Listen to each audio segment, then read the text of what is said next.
soaked rice, soaked for 1 hour, mutton, some pieces of chicken to be added for the chicken.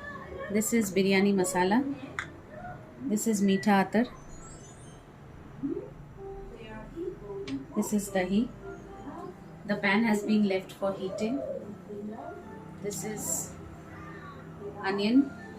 This is garlic paste.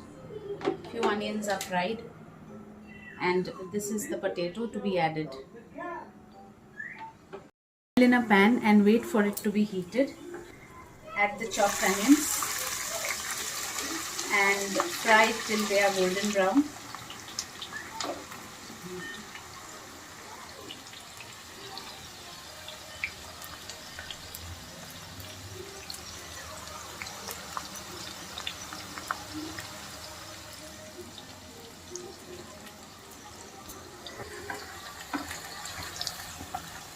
Slide them, toss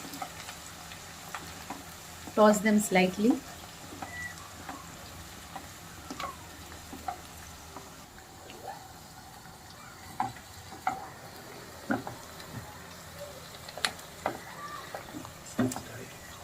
Keep stirring till the onions are golden brown in color. In another pan, heat a little bit of oil and add the potatoes. This is a shortcut recipe, so the potatoes need not be boiled, or you can add it later on with the mutton when you are boiling the mutton in the pressure cooker. Just fry it a bit so that it looks nice. And the mutton also doesn't need any marination. We'll do it all at once.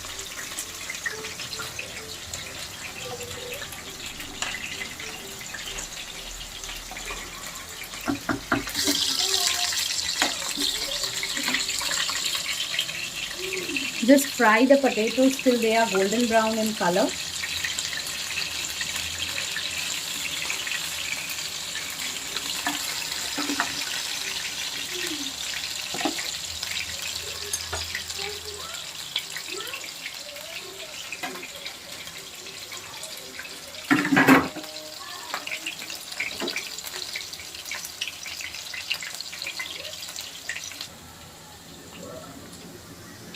The onions are yet to be fully fried, and in the other pan we are still frying the potatoes. I just forgot to mention that the potatoes, you can add little bit of yellow food color to the potatoes so that it gives that typical biryani potato color.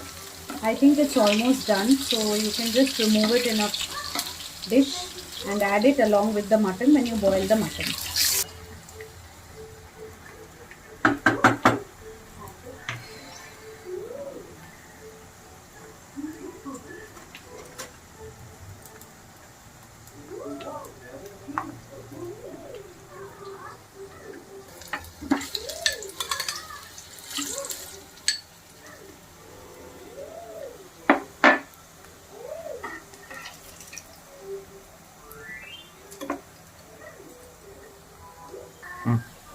See, the onions are done. It's almost golden brown, reddish in color. It's okay even if you fry a bit more. We need to add 2 tablespoons of garlic paste. The more the garlic paste, the better the taste. Okay. Fry the garlic paste along with the onions a bit. Otherwise, you'll get the kacha smell of garlic.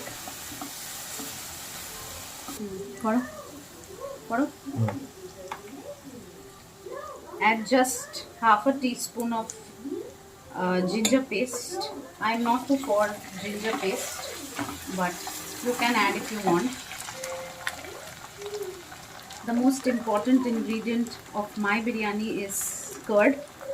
This is 1 kg and 250 grams of mutton, and with that I've added approximately 600 grams of rice, to which I will add approximately 200 grams of dahi, yogurt, plain yogurt. It can be either homemade or bought from the market.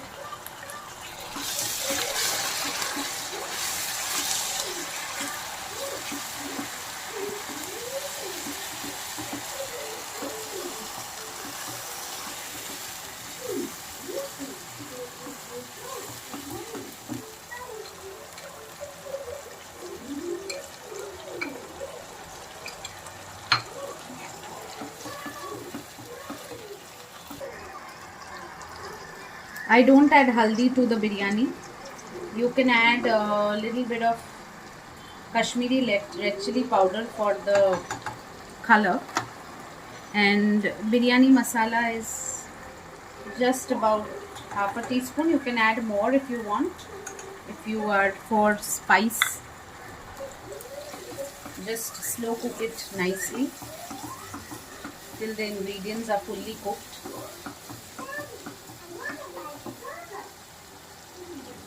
Done.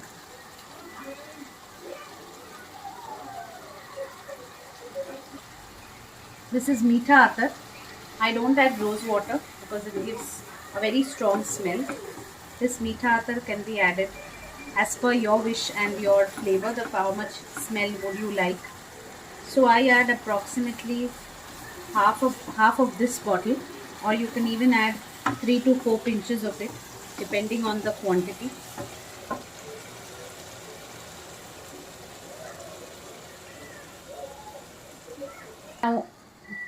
Now add the mutton to this mixture. This is a very easy process wherein you don't need to marinate the mutton and keep it ready.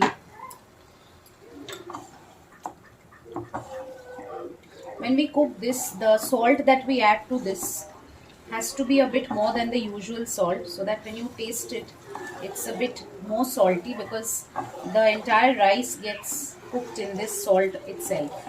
So there's no other added salt. We do add salt in the rice, but this salt is important.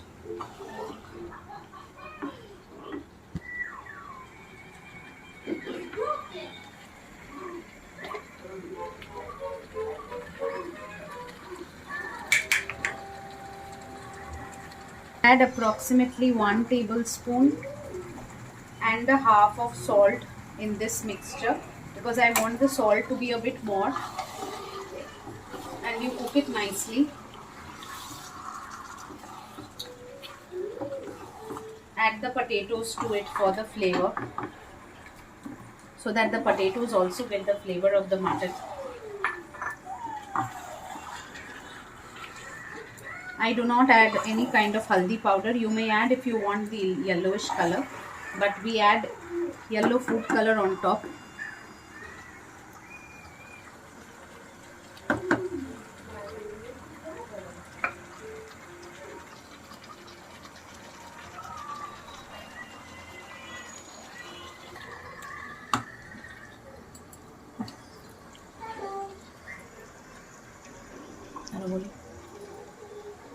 After I've tasted it, I feel that it needs some more salt to it. So you can add as per your taste and wish the salt. Don't overdo the mutton when it comes to, cooking it here, because we don't want a too kind of a flavor. It has to be very simple, and the taste of the mutton needs to be there. When you overcook, the taste of the mutton goes.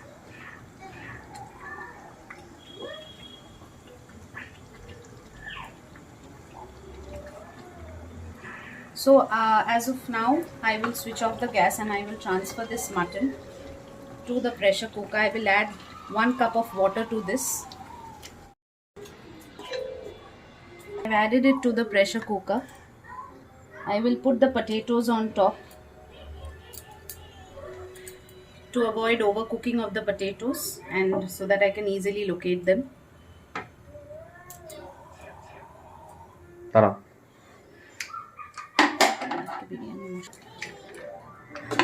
We'll close the lid of the cooker and wait for it to be done. We will cook the mutton. I will show you how much it needs to be cooked. I have taken water in a pan and I will add garam masala to it.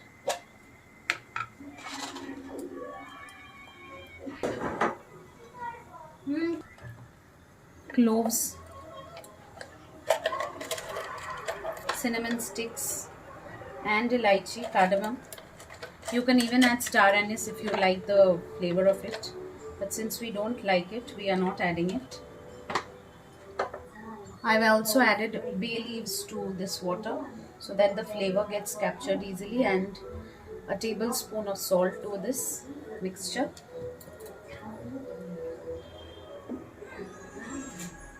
Drops of meetha atar if you want to.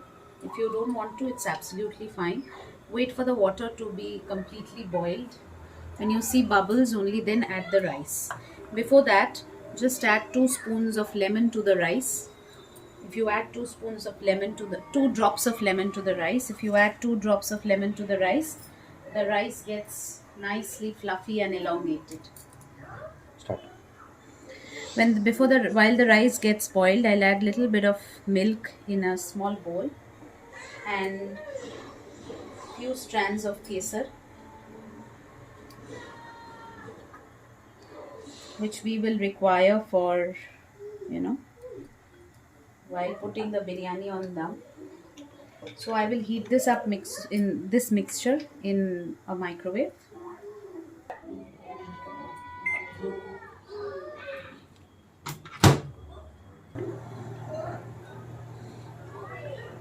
I'll add 1 teaspoon of ghee, or you can also add 1 teaspoon of oil in the water, so that the rice strands are separated and it doesn't get clogged to one another.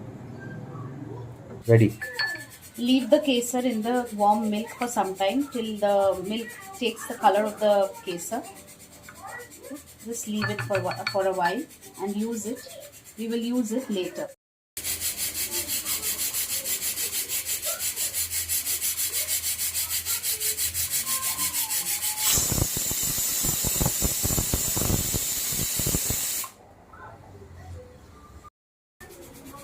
This is how the water should boil. Once the water starts boiling like this, you may add the rice.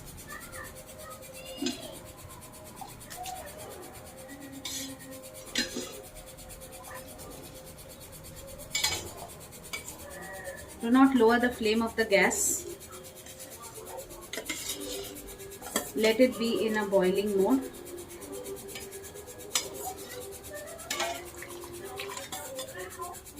Do not cover this with a lid as well.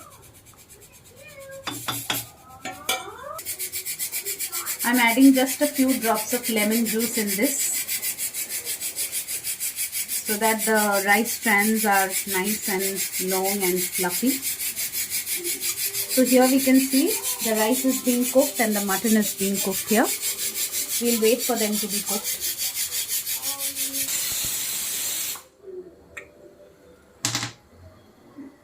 Now the rice is being cooked. It's boiling. You have to be very vigilant when you are cooking the rice. The rice is almost done. If you can see, they are nice long strands of rice and not sticking to one another. See. So now in this we will strain the rice and add some cold water to it to avoid the rice from sticking to one another.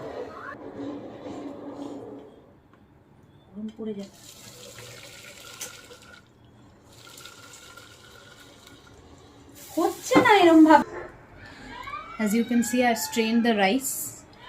So keep it on top of an empty vessel so that the extra water is drained out.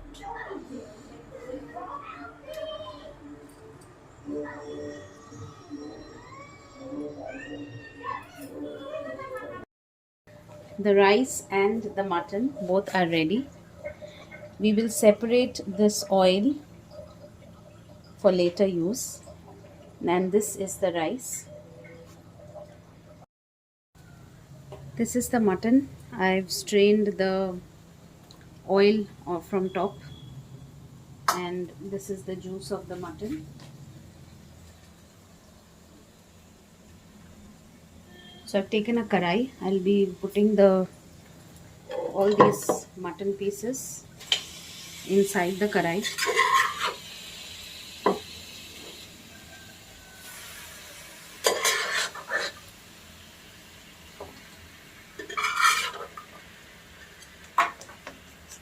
Good.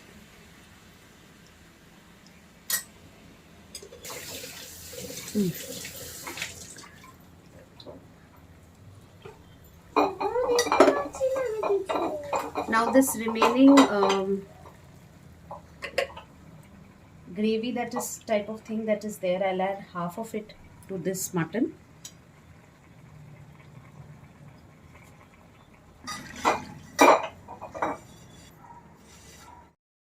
Now I will add the rice to this.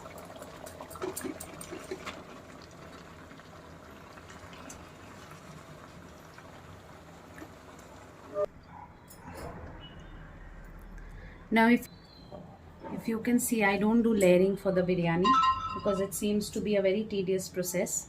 Now the oil that I had collected from the mutton, I'll add it from top.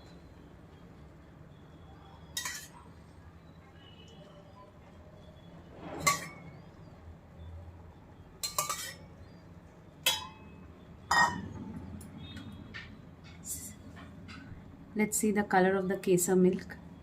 Okay, we'll add little bit of the kesar milk to give it a nice flavor and a creamy texture. You can add khoya if you want, if you have it handy at home.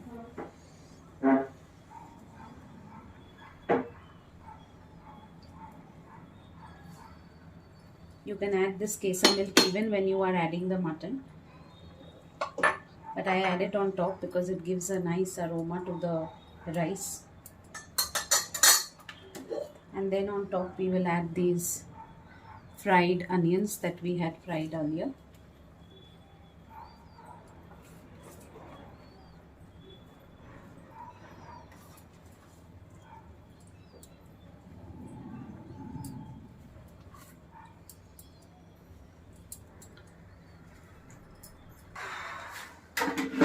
Newspaper.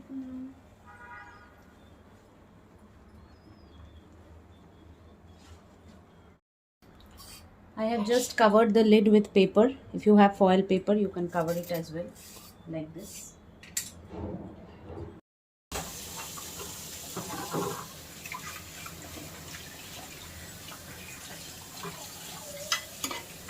This is how it looks. You just need to mix it nicely now. Add the potatoes on top and mix everything nicely when you serve.